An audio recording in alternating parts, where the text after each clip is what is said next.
Today, we're diving into one of the most powerful and, honestly, one of the most unsettling concepts in modern political thought: necropolitics. It's really about the ultimate expression of power, and it all starts with one fundamental question.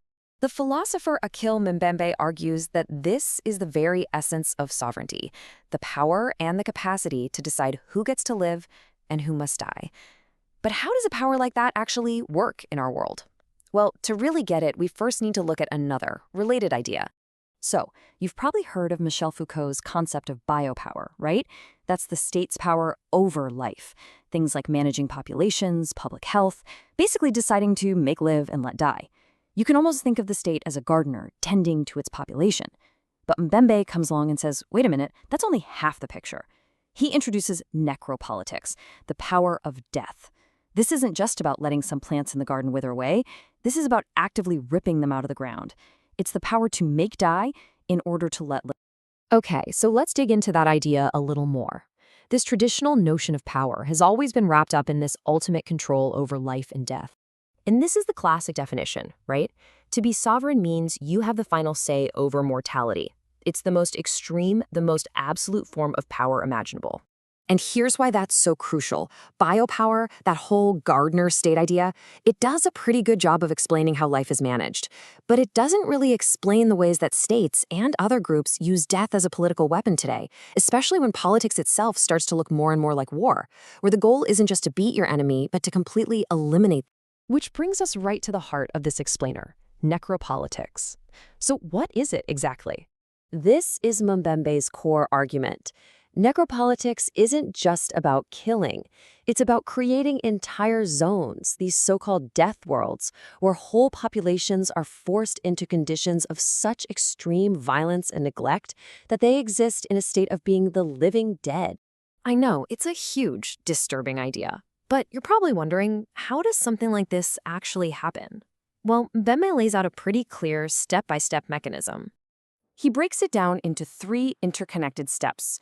First, you have to create what's called a state of exception. Second, you deploy racism as a kind of technology. And third, the result of those 2 things is the creation of these death worlds. Let's take a quick look at each one. Now, what's really fascinating here is how these 3 ideas lock together. The state of exception is basically a place. It could be a camp, a colony, a specific zone, where the normal rules and laws just don't apply. Inside that lawless space, racism becomes the tool, the logic, that sorts people and decides who is disposable and who isn't. And when you combine those 2, you get death worlds, these zones of constant violence where life itself is stripped of all its value. Now, this might sound like something out of a sci-fi dystopia, but Mbembe argues this isn't new at all. In fact, he says the first real laboratory for these ideas was the colony. This quote from Hannah Arendt just hits you right in the gut, doesn't it? It perfectly captures that necropolitical logic. The people being colonized were seen as being outside of humanity, so violence against them wasn't even seen as murder. It was seen as something else entirely, like clearing away an obstacle in nature. The colony was the ultimate state of exception. Power there was absolute, and it was completely outside the law. The lines between war and peace just dissolved into the state of endless violence. The sovereign, the colonizer, could kill anyone at any time for any reason. The colonized people were forced into this weird gray area, somewhere between being a person and being an object. This is where necropower was born and perfected. And if you want the most extreme, the most brutal example of this, look no further than the slave plantation. A slave was, by law, not a person, but a piece of property. They experienced what's called a social death long before their physical death. They were kept alive only for their labor, existing in this horrifying state that Mbembe calls death in life. But here's the thing, these colonial logics, they didn't just vanish. Mbembe argues they've just evolved. We can see them hard at work today in what he calls contemporary death worlds. In his analysis, Mbembe points to the occupation of Palestine as a primary example of what he calls late modern necropower. He describes a system of control that's not just about controlling people, but about controlling space itself in new and really complex ways.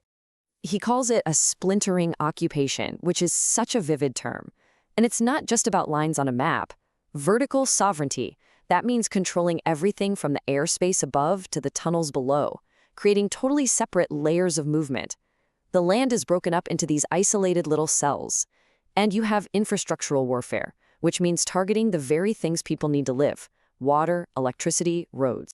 And another key point is that this power to kill is no longer just held by states.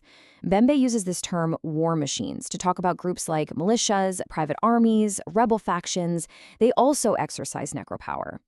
But unlike a traditional army, they're mobile, they're constantly changing shape, they're spread out and really hard to pin down. And their goal often isn't to conquer territory, but simply to prey on it and extract resources.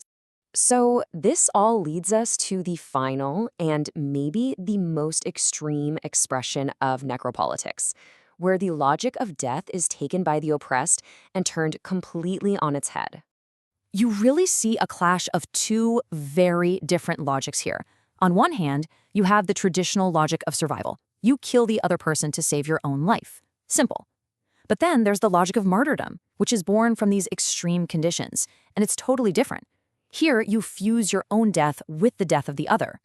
Homicide and suicide basically become the exact same act. This quote, it just says it all. The body becomes a weapon. And he's not speaking metaphorically. He means it literally. The body itself becomes a projectile, a bomb. The line between the person and the weapon is just completely erased. And here's the crucial thing to understand about that mindset. When you're in one of these death worlds, where life is just a state of constant pain and humiliation, death itself can be reimagined. It stops being the thing you fear the most.